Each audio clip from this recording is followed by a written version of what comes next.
إن الحمد لله نحمده ونستعينه ونستغفره ونؤمن به ونتوكل عليه ونعوذ بالله من شرور أنفسنا ومن سيئات أعمالنا من يهده الله فلا مضل له ومن يضلله فلا هادي له وأشهد أن لا إله إلا الله وأشهد أن محمدا عبده ورسوله أما بعد فإن خير الحديث كتاب الله وخير الهدي هدي محمد صلى الله عليه وسلم وشر الأمور محدثاتها وكل محدثة بدعة وكل بدعة ضلالة وكل ضلالة في النار. أعوذ بالله من الشيطان الرجيم. بسم الله الرحمن الرحيم. والقرآن المجيد بل عجبوا أن جاءهم منذر منهم فقال الكافرون هذا شيء عجيب أإذا متنا وكنا ترابا ذلك رجع بعيد قد علمنا ما تنقص الأرض منهم عندنا كتاب حفيظ بل كذبوا بالحق لما جاءهم فهم في أمر مريج أفلم ينظروا إلى السماء فوقهم كيف بنيناها وزيناها وما لها من فروج والأرض مددناها وألقينا فيها رواسي فأنبتنا فيها من كل زوج بهيج تغفرة وذكرى لكل عبد منيب ونزلنا من السماء ماء مباركا فأنبتنا به جنات وحب الحصيد فالنخل باسقات لها طلع نضيد رزقا للعباد وحيينا به بلدة ميتا كذلك الخروج كذبت قبلهم قوم نوح وأصحاب الرس وثمود وعاد وفرعون وإخوان لوط وأصحاب الأيكة وقوم تبع كل كذب الرسل فحق وعيد أفعجينا بالخلق الأول بل هم في لبس من خلق جديد. عن نواس بن سمعان رضي الله تعالى عنه قال سألت رسول الله صلى الله عليه وسلم عن البر والإثم فقال البر حسن الخلق والإثم ما حاك في صدرك وكرهت أن يطلع عليه الناس. رواه مسلم. تمام تعریف اللہ وحدہ لا شریک کے لیے ہیں. درود و سلام ہو تمام انبیاء علیہ الصلوۃ والسلام پر، بالخصوص ہمارے نبی محمد رسول اللہ صلی اللہ علیہ وسلم پر. اللهم صل على محمد وعلى آل محمد كما صليت على إبراهيم وعلى آل إبراهيم إنك حميد مجيد. اللهم بارك على محمد وعلى آل محمد كما باركت على إبراهيم وعلى آل إبراهيم إنك حميد مجيد. رب اشرح لي صدري ويسر لي أمري واحلل عقدة من لساني يفقهوا قولي. سبحانك لا علم لنا إلا ما علمتنا إنك أنت العليم الحكيم. حاضرین جمعہ، خطبہ مسنونہ کے بعد صحیح مسلم کے حوالے سے ایک حدیث رسول صلی اللہ علیہ وسلم نے آپ کی خدمت میں پیش کی ہے، اور انشاءاللہ اسی حدیث کے مطابق آج کے خطبہ جمعہ میں چند باتیں ہوں گی. اللہ سے دعا ہے کہ اللہ تبارک و تعالی مجھے حق بات کہنے کی اور ہم سب کو حق اور عمل کی توفیق عطا فرمائے.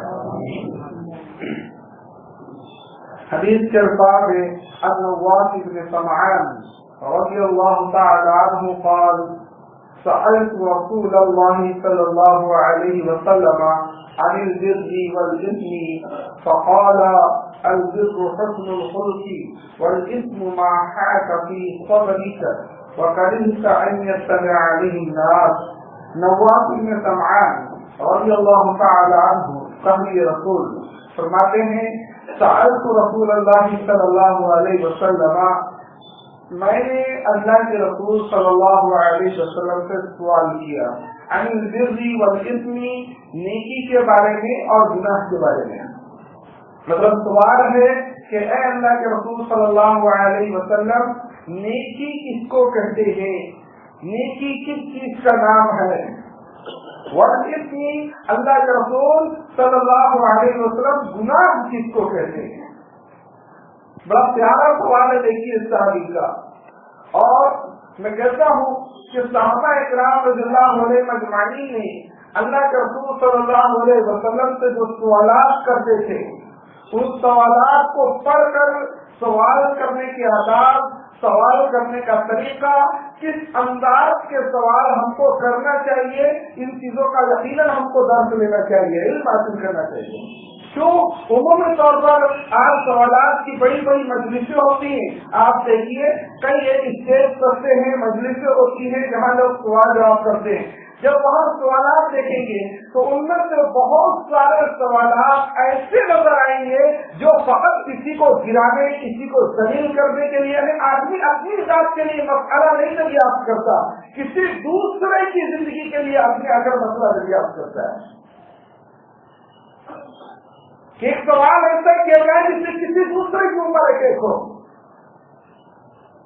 یا محمد رسول اللہ صلی اللہ علیہ وسلم کے صحابی اللہ کے رسول کے پاس آ کر کبھی سوال کرتے ہیں، اللہ کے رسول صلی اللہ علیہ وسلم ای العمل افضل، سب سے افضل عمل کیا ہے بتا دیجیے. کبھی آ کر سوال کرتے اے اللہ کے رسول صلی اللہ علیہ وسلم دلنی الی عمل، کہ مجھے ایک ایسے عمل کی رہنمائی کیجیے اذا عملتہ دخلت الجنہ، کہ اگر میں اس کو عمل کرنے لگوں تو اللہ مجھ کو جنت میں داخل کر دے. کبھی آ کر کہتے اللہ کے رسول صلی اللہ علیہ وسلم سب سے بڑا گناہ کیا ہے وہ مجھے بتا دیجیے تاکہ ہم اس گناہ سے بچ جائیں.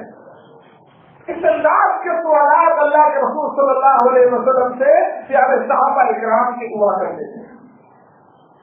ہمارے سوالات ایسے عملوں کے بارے میں رہتے ہیں جو عمل اتنی زیادہ اہمیت کا عمل نہیں ہوتا، لیکن اس کا سوال اتنا اہم بنا دیا جاتا ہے کہ اگر دل پر جواب دینے والا اس کو نظر انداز کر دے تو غلط ہم لوگ اس سے رزلٹ کا فرق کر لیتے ہیں، غلط نتائج نکال دیتے ہیں. صحابی نے سوال کیا لیکن نیکی کیا ہے، گناہ کیا ہے. یہ سوال ہمارے سامنے آ جائے. کوئی بھی شخص ہماری زندگی میں ہمارے پاس آ کر پوچھ لے کہ نیکی کس کو کہتے ہیں، آپ نیکی کی طرف بلاتے ہو نا، نیکی کی دعوت دیتے ہو نا، نیکی کی طرف لوگوں کو ابھارتے ہو، نیکی کس کو کہتے ہیں، یقیناً ہم لوگوں کے جوابات مختلف ہو سکتے ہیں. اور ہو سکتا ہے کہ بڑی بڑی نیکیاں ہم ان نیکیوں کو سامنے رکھ کر اس کو بولیں کہ دیکھ نماز پڑھنا نیکی ہے، روزے رکھنا نیکی ہے، تم کو اللہ تعالیٰ نے دولت دی ہے تو زکات دینا، حج کرنا نیکی ہے، عمرہ کرنا نیکی ہے، اگر تمہارے ماں باپ زندہ ہے تو والدین کے ساتھ اچھا سلوک کرنا نیکی ہے، اولاد کی صحیح تربیت کرنا نیکی ہے. بہت ساری نیکیاں ہم لوگ سمجھا سکتے ہیں کسی کو کہ بھائی تم نیکی کے بارے میں پوچھ رہے ہو، یہ عمل نیکی ان کو کر لو.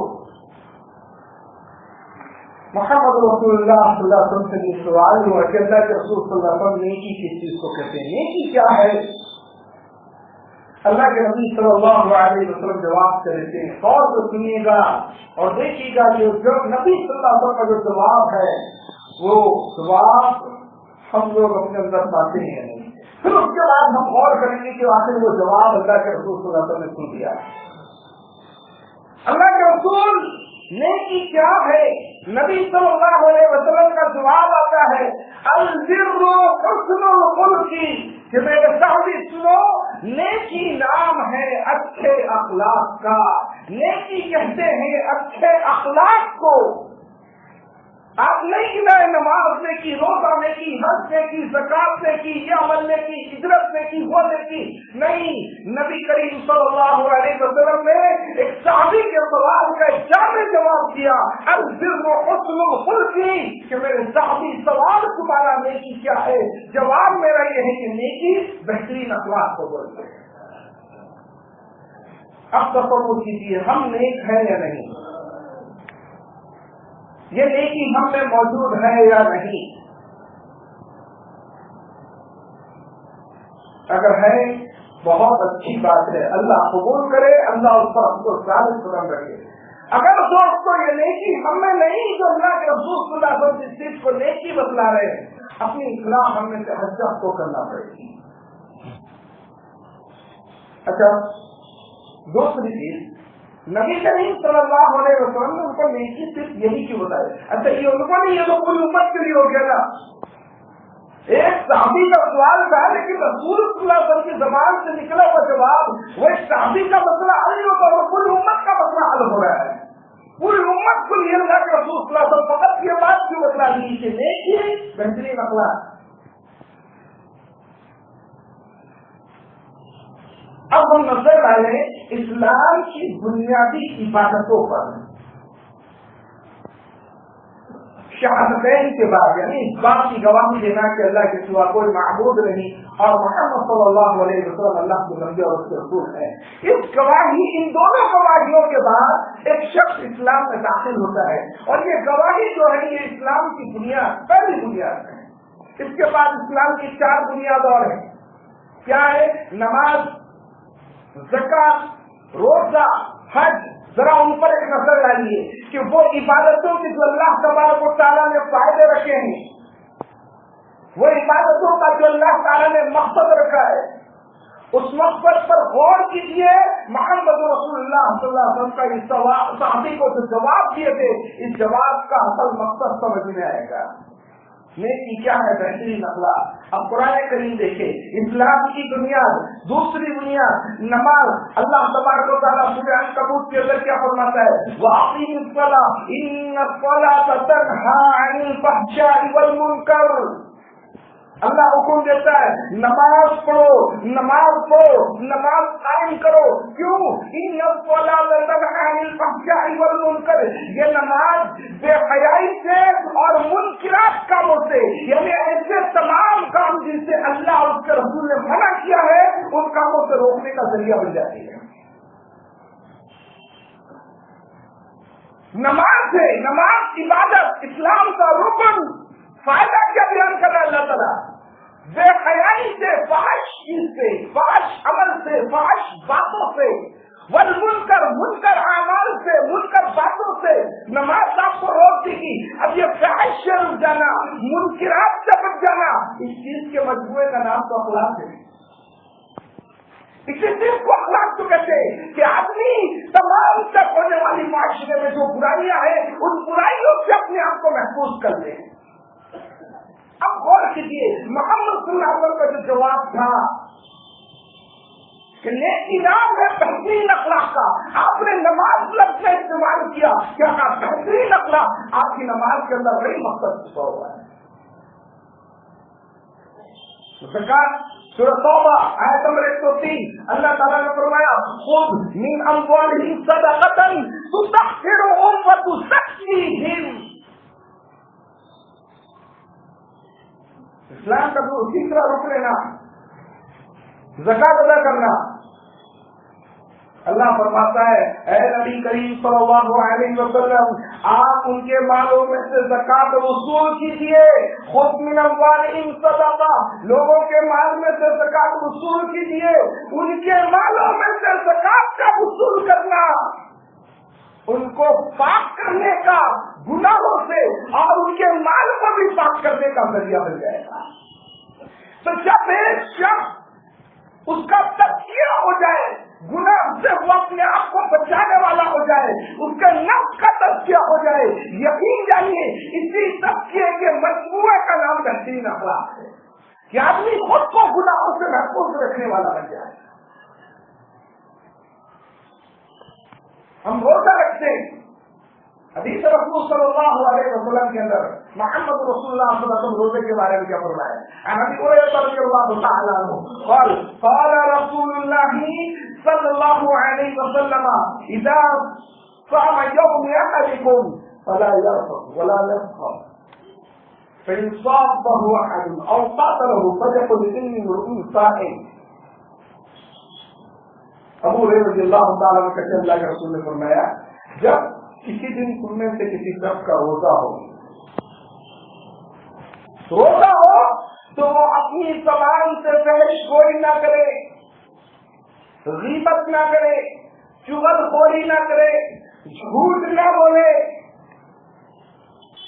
گناہ کے کام جو زبان سے ہو سکتے ہیں ان تمام کاموں سے بچ جائے. اگر کوئی شخص اس کو گالی دیتا ہے, بعض روایت میں ہے اگر کوئی اس پر لعن طعن کرتا ہے, گالی دیتا ہے, تو بدلے میں گالی نہیں فلیقل انی امرؤ صائم, بلکہ بدلے میں اس سے کہو کہ بھائی میں روزے سے ہوں, یہ میرے پاس ڈھال کے طور پر میرا روزہ موجود ہے. گالی گلوچ نہیں, بدلے میں گالی نہیں. اللہ کے رسول صلی اللہ علیہ وسلم یہ روزے کے جو فوائد ذکر کرنا چاہ رہے ہیں, روزے میں جس چیز کی تربیت دینا چاہ رہے ہیں کہ آپ روزے سے ہو تو آپ چغلی مت کرو, غیبت مت کرو, بحث گوئی مت کرو, جھوٹ نہ بولو, لعن طعن نہ کرو. کوئی آپ پر لعن طعن کر دے, کوئی آپ کو گالی دے دے, آپ خاموشی اختیار کر لو, جواب میں سب کام نہ کرو. یہ سب چیزیں کیا ہے؟ یہ کیا ہے یہ سب چیزیں؟ کسی چیز کا نام تو بہترین اخلاق ہے. آدمی اسی سے تو پہچان میں آتا ہے کہ واقعی یہ اخلاق والا ہے. اس سے سمجھ میں آتا ہے نا, کوئی شخص آپ پر زیادتی کرے, زیادتی انداز کی کہ گالی دینے پر اتر آئے, تب بھی آپ خاموش رہیے. کیا یہ ثبوت نہیں کہ واقعی آپ بہترین اخلاق والے ہیں؟ تو آپ کا نماز, آپ کا روزہ, آپ کا حج, آپ کا زکات, یہ سب آپ کو کس چیز کی تربیت دے رہے ہیں؟ اس لیے محمد رسول اللہ صلی اللہ علیہ وسلم نے فرمایا البر حسن الخلق, نیکی نام ہے بہترین اخلاق کا. حج اسلام کا رکن ہے. اللہ کے رسول صلی اللہ علیہ وسلم کے حدیث ہے, من حج فلم يرفث ولم يسفك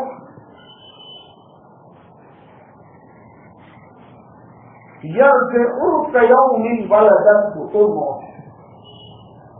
کہ تم میں سے جس شخص نے بھی حج کیا اور وہ دوران حج اپنی زبان سے کوئی بےہودہ بات, گندی بات, کوئی غیبت, کوئی گالی گلوچ, کوئی چغلخوری, کوئی جھوٹ, اپنی زبان سے کچھ بھی نہیں کیا. ولم یسفک, اور صرف یہ نہیں کہ زبان سے کچھ نہیں کر رہا ہے, بلکہ کوئی بھی گناہ کا کام کو نہیں کرتا, تو وہ جب حج کر کے واپس لوٹتا ہے تو اس کیفیت میں ہوتا ہے گویا آج اس کو اس کی ماں نے جنم دیا ہے. قیوم ولدته امه. حج کی تربیت پہ بھی اندازہ لگائیے, حج آپ کو کس چیز کی تربیت دیتا ہے. پھر یہاں پر غور کیجیے, آج اس کو اس کی ماں نے عام طور پر اس کی تفصیل, اس کی تشریح جو کی جاتی ہے وہاں یہ بات نقل کی جاتی ہے کہ جب بندہ جب کسی بچے کی پیدائش ہوتی ہے تو اس سے کوئی گناہ چنتا نہیں رہتا, وہ ہر گناہ سے بری ہے, کسی بھی قسم کا گناہ بھی اس کے اوپر نہیں. حج کرنے والا جب حج کر کے لوٹتا ہے اور حج سے مبرور کیا ہے کہ اس نے زبان کا بہترین استعمال کیا, زبان سے کوئی غلط کام نہیں کیا اور اپنے اعضاء سے بھی کوئی غلط کام نہیں کیا, تو وہ کیسا آج اس کی ماں نے جنم دیا ہے, مطلب گناہوں سے پاک. ایک دوسری طرف غور کیجیے دوستوں, ایک نومولود بچہ جس کی ابھی پیدائش ہوئی ہے, چھوٹا سا ہے, یہ ایک ایسا بچہ ہوتا ہے کہ اس سے ہر کوئی محبت کرتا ہے, ہر ایک شخص اس کو اپنی گود میں لینا چاہتا ہے, محبت کے ساتھ اس کو اٹھا لینا چاہتا ہے. کیوں؟ لوگ اس سے قریب آتے ہیں, کوئی اس سے نفرت نہیں کرتا, یہاں تک کہ بچے کی باریک سی تکلیف بھی کسی کو نہیں دیکھی جاتی.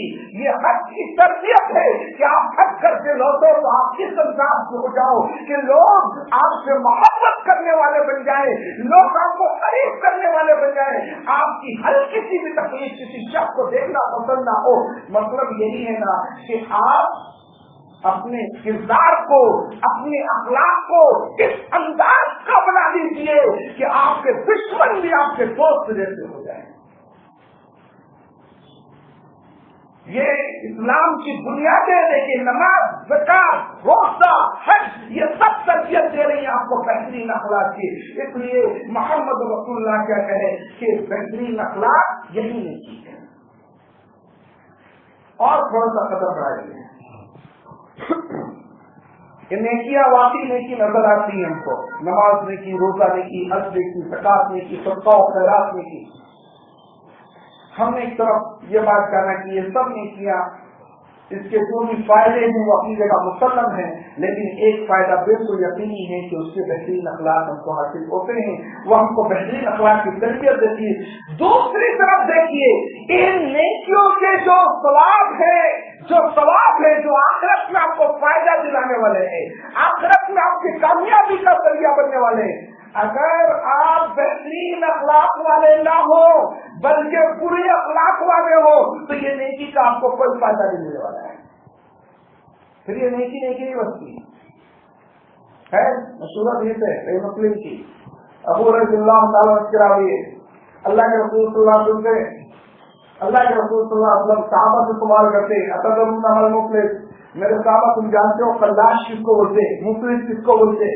صحابہ نے کہا المفلس فینا من لا درہم له ولا متاع، اللہ کے رسول ہم نے مفلس وہ جس کے پاس دینار و درہم موجود نہ ہو، زندگی گزارنے کے لیے ساز و سامان موجود نہ ہو۔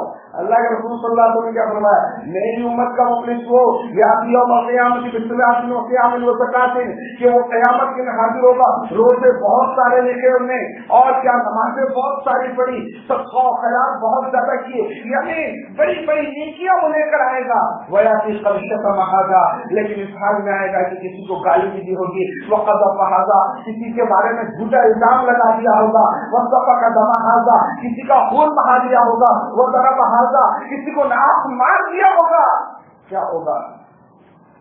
اب اللہ انصاف کرے گا، اس کا نماز، اس کا صدقہ و خیرات، اس کے روزے، اس کے حج و زکات، اس کی بڑی بڑی نیکیاں جن کو وہ نیکی محسوس کرتا تھا، اللہ یہ سب نیکیوں اٹھا کر کس کو دیں گے؟ جس کو آپ گالی بکتے تھے وہ آپ کی نیکیوں کا مستحق بنے گا، جس کی قیمت آپ کرتے تھے، برا سمجھتے تھے نا، وہ قیامت کے دن آپ کی نماز روزوں کی نیکی کا مستحق بن جائے گا، جس کا مال آپ کھا لیا ہے وہ آپ کی نیکی کا مستحق بنے گا۔ یہاں تک کہ ایسے حالات بھی آئیں گے کہ جب آپ کی نیکیاں ختم ہو جائیں گی اور انصاف ہونا بھی باقی رہ گیا تو وہ لوگ جن کے ساتھ ہم بد اخلاقی کرتے ہیں ان کے گناہ اٹھا کر ہمارے اعمال میں رکھ دیے جائیں گے، تو مرسول آپ نار سے اٹھا کر جہنم میں پھینک دیا جائے گا۔ کہاں گئے اس کے نماز، کہاں گئے اس کے روزے، کہاں گئے اس کے صدقہ و خیرات، کیوں ضائع ہو گئے؟ یہ تو بڑی عظیم الشان نیکیاں تھی، اخلاق کی کمی ان سب نیکیوں کو کھا گئی۔ اپنے اخلاق درست کریے دوستو۔ دیکھیے محمد صلی اللہ علیہ وسلم کی اس بات پر پھر غور کیجیے، جو کہتے ہیں نا کہ اللہ کے رسول صلی اللہ علیہ وسلم جوامع الکلم تھے، چھوٹا جملہ بولتے لیکن اس کے اندر باتیں بہت ساری شامل ہو جاتی تھی۔ باقی اس میں ایک مثال بہترین یہ ہے کہ سوال ہوا نیکی کیا، چھوٹا سا جملہ جواب کا کہ نیکی بہترین اخلاق کو بولتے ہیں۔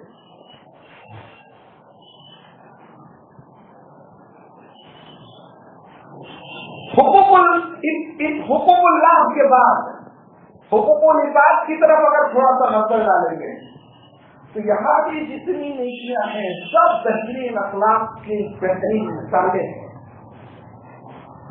آپ ایمان والے بننا چاہتے ہیں، اسلام نے کئی شرطیں لگائی ایمان والے کی، وہ شرطیں ہمارے اندر پائی گئی سب ایمان والے بنیں گے۔ مثال کے طور پر صحیح بخاری صحیح مسلم کی روایت ہے، انس بن مالک رضی اللہ تعالی عنہ قال قال رسول اللہ صلی اللہ علیہ وسلم لا يؤمن احدكم حتى يحب لاخيه ما يحب لنفسه۔